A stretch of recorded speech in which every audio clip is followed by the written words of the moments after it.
वहीं छतरपुर हिंसा के बाद प्रशासन ने मुख्य आरोपी शहजाद अली की अवैध कोठी पर बुलडोजर चला दिया है। इस मामले में बागेश्वर धाम के पंडित धीरेन्द्र शास्त्री ने शासन की कार्रवाई को उचित बताते हुए इसका समर्थन किया।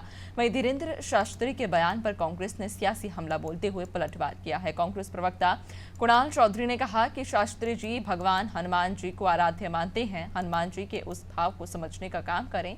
भगवान का प्रेम भाव था, नफरत का भाव नहीं था। धर्माचार्य का काम अच्छे भाव को बताने का होता चाहिए, ना कि इधर उधर की बातें करना।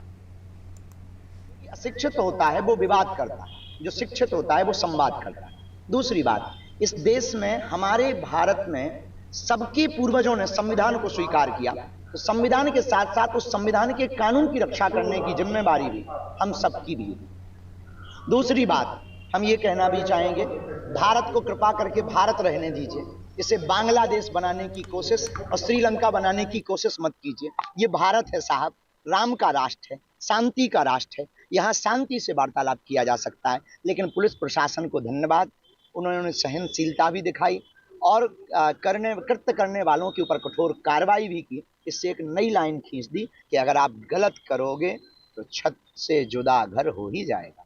कि धीरेन्द्र शास्त्री जी धर्माचार्य, और मुझे लगता है कि धर्म के अंदर किस बात को क्या करना चाहिए और किस तरह के भाव को लाना चाहिए वो अपनी जगह। इस देश के अंदर बाबा साहब अम्बेडकर के उस संविधान के ऊपर रोज हमले करे जा रहे हैं, रोज तांडव करा जा रहा है। ये देश बाबा साहब अम्बेडकर के उस संविधान से चलेगा, ना तालिबान की तरह नफरत के साथ चलेगा।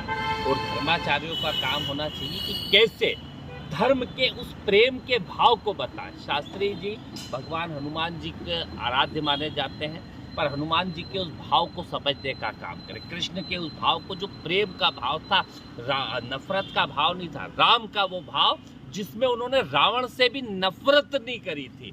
तो इस भाव को समझे, इसमें विमनस्ता फैलाने की जगह मूल मुद्दों की बात करने का काम करें।